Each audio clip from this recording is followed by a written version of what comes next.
Player amortisation, what is it, why do clubs do it, and why has it been kept? How's it everybody, welcome back to another video. Today we're going to talk player amortisation. What does that actually mean?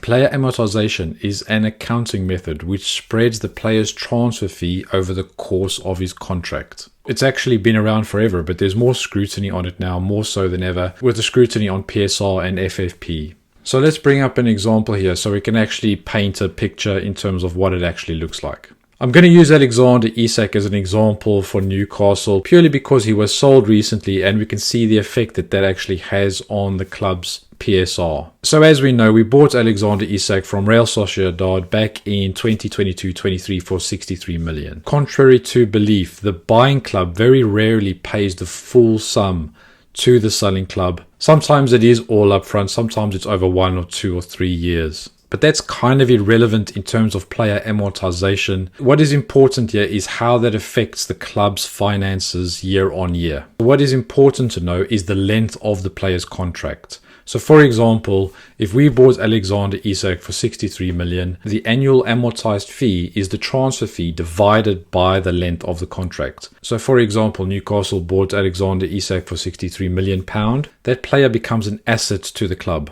The club then pays off the asset over the course of the player's contract. So as you can see below, 63 divided by the 6-year contract meant that we paid 10.5 million pound a year, and that was Isak's amortized fee. But obviously the players still need to earn a wage, and it was reported that Isak was earning 120k per week, and that means 6 million pound per year. So the annual 10.5 million transfer fee plus the 6 million pound in wages annually gave Newcastle the cost of Alexander Isak annually, which was 16.5 million. So when we see these massive transfer fees, always look into what the length of that contract is. Now interestingly, we can see because Alexander Isak was sold in the summer of 2025, we are obviously not paying any wages to him because he doesn't play for us. But on the financial books, there was still 3 years remaining, which we had to pay off on his salary. That is called the player's book value. And in this instance, Alexander Isak's book value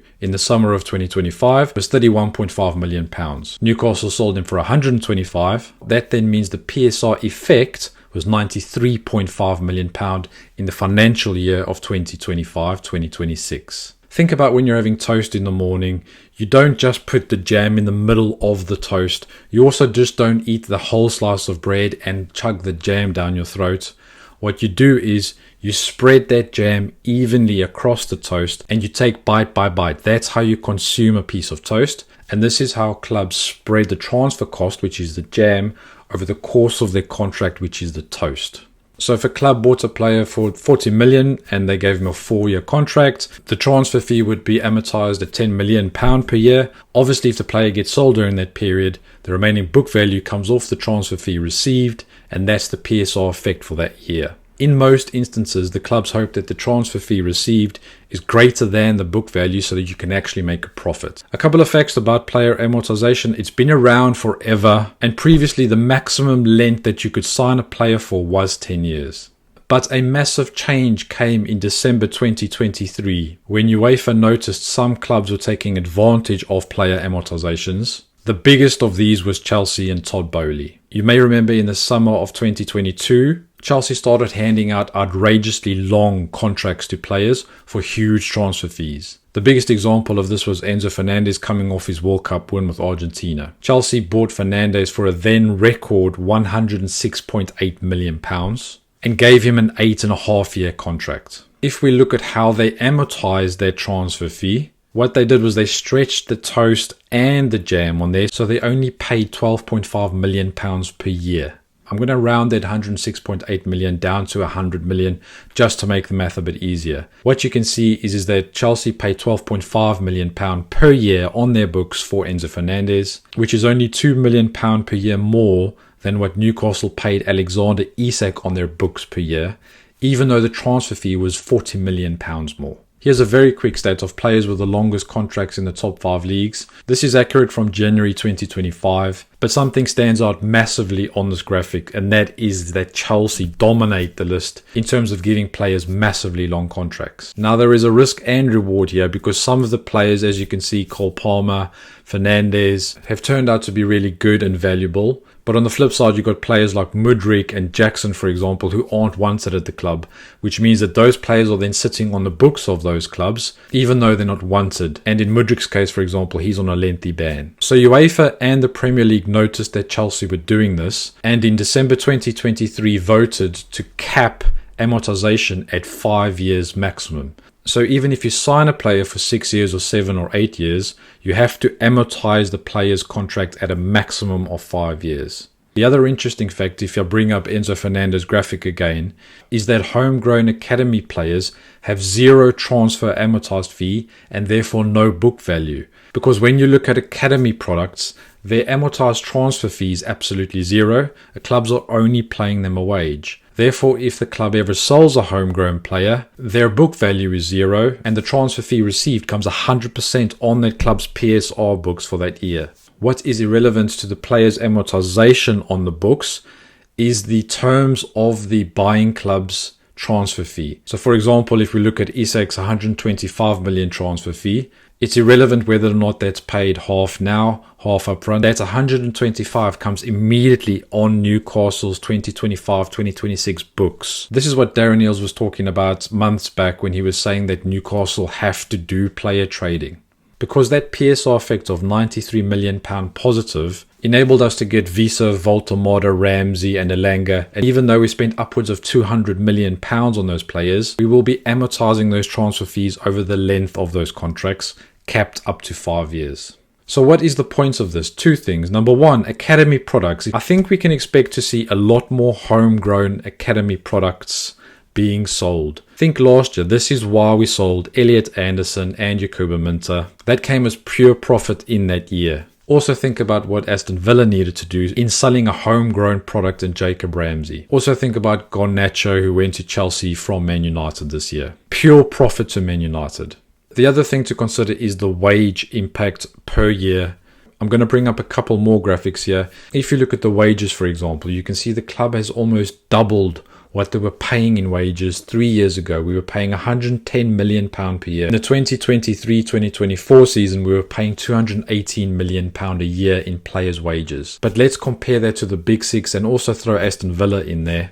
You can see Man City are paying almost double the wages of what Newcastle are paying at £412 million per year. That's almost £500 million.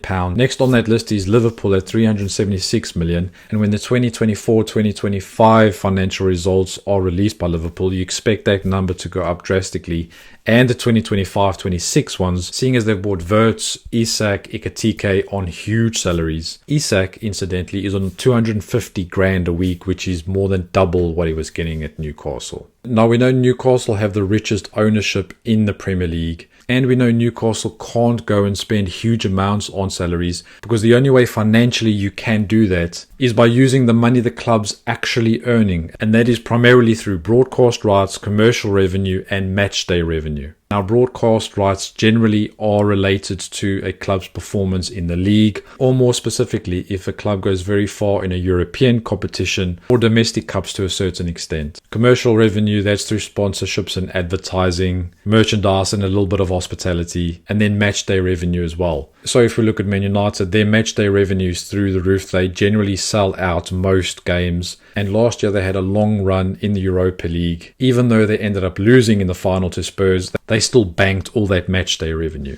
Newcastle can only make the jam or the income from the revenue the club's receiving to use that to pay for players' transfers and on wages. Therefore, in effect, Newcastle having the richest ownership is relatively irrelevant. The only immediate way in which we could utilize the wealthy ownership that Newcastle have through PIF is by using that to increase things like the commercial revenue streams or the infrastructure of the club, be that the stadium or a training ground. My personal view is that I commend a club like Chelsea, who don't have huge matchday revenue. They are the only team that don't have a shirt sponsor. But going back 3 years ago, they found a loophole in the amortization of transfer fees and spreading that over many, many years, therefore gazumping all competition to go and get Moises Caicedo, Cole Palmer, Enzo Fernandez. And I would encourage Newcastle to do the same, to be innovative, but still within the boundaries of what is permissible. I can liken this a little bit to Formula 1. You might see I am an F1 fan. Margins between the top and the lower teams are so small.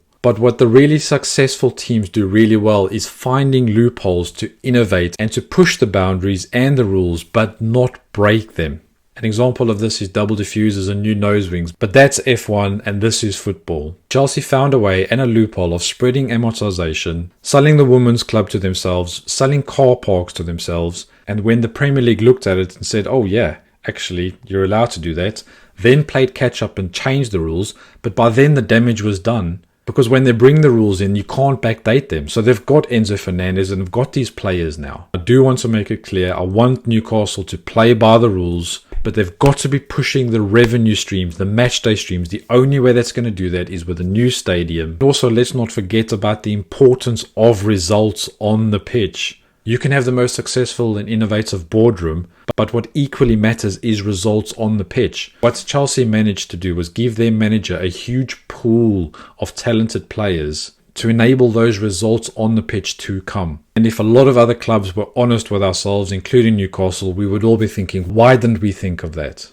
That's it for this video. Hopefully you have a better understanding about transfer fees and how clubs amortize those fees over a 5-year capped period. If you like what you hear, please do give us a like and subscribe. Hit that notification bell so that you know when a new video comes, and don't forget,